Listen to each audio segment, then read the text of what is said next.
WBCS প্রিলিমসের বুক reference তো আগে আমি বলে দিয়েছি, যেমন পিকে দে সরকারের বই যথেষ্ট ভালো। আর ডব্লিউবিসিএস প্রিলিমসের জন্য তোমাদের এখন অবজেক্টিভ ইংলিশটা পড়তে হবে 25 মার্কস, 25 নম্বরের জন্য।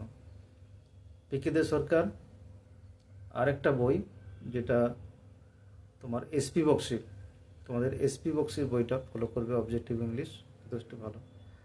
আরেকটা বইয়ের কথা বলেছিলাম, সেটা হচ্ছে আর.এস. আগরওয়ালের লেখা এসচন্দ পাবলিকেশনের অবজেক্টিভ জেনারেল ইংলিশ, ঠিক আছে, এটাও যথেষ্ট ভালো। এই তিনটে বইকে অন্তত ফলো করতে পারো। আর যে কোনো এর মধ্যে যার যার কাছে যে বইটা থাকবে সে বইটাই ফলো করো। তিনটের বই যে তিনটেই পড়তে হবে এমন কোনো কথা না।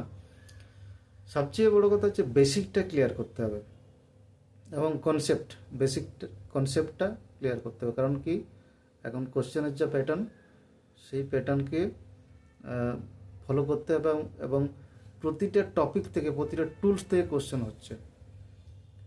আর কনসেপ্ট ক্লিয়ার করলে তোমাদের আরেকটা জিনিস কাজে লাগবে, সেটা হচ্ছে তোমরা শুধু প্রিলিমস ক্লিয়ার করলেই কি সব হয়ে যাবে তা না, আবার মেন্স দিতে হবে। তার কারণ কি, এখন যদি তোমাদের কনসেপ্ট ক্লিয়ার থাকে, তাহলে মেন পরীক্ষাতে তোমরা যেমন রাইটিং থাকবে, যেগুলো রাইটিং থাকে তার সঙ্গে ট্রান্সলেশন, সেখানে অনেক কাজে লাগবে।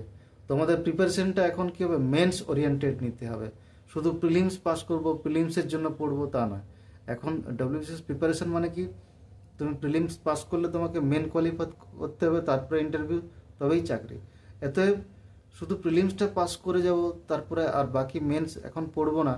আর যদি পাস করো, তারপরে নেক্সট যখন যে টাইমটা থাকবে, সেই টাইমটা খুব লিমিটেড, খুব কম সময়, সেই সময় পুরো মেন্সের সমস্ত সিলেবাস কভার করা সম্ভব না। অতএব এখন থেকে তোমাদেরকে মেন্স ওরিয়েন্টেড পড়াশোনা করতে হবে। ওকে।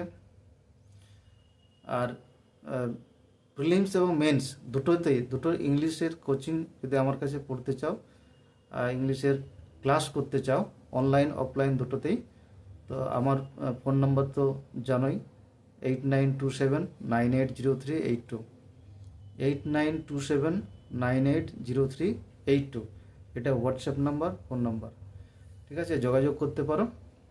আর প্রিলিমসের এখন 25 মার্কসের জন্য যেটা তোমার প্রিলিমস অবজেক্টিভ ইংলিশ, পুরো গ্রামারের প্রতিটা টুলস, প্রতিটা সাবজেক্ট ভালোভাবে কনসেপ্ট ক্লিয়ার করো আর প্র্যাকটিস করো, ঠিক আছে। অনেকেই আমাকে ফোন করছো, হয়তো সবার ফোন সবসময় রিসিভ করা যাচ্ছে না, কিন্তু তোমরা ফোনে না, মানে ফোন করবে অবশ্যই, কিন্তু হোয়াটসঅ্যাপ নাম্বার, যে হোয়াটসঅ্যাপও করতে পারো, তোমাদের যা কিছু কোয়ারিজ, যা প্রবলেম, যা অসুবিধে বলতে পারো আমাকে হোয়াটসঅ্যাপে, তোমরা যোগাযোগ করতে পারো, ঠিক আছে। ওকে, থ্যাংক ইউ ভেরি মাচ।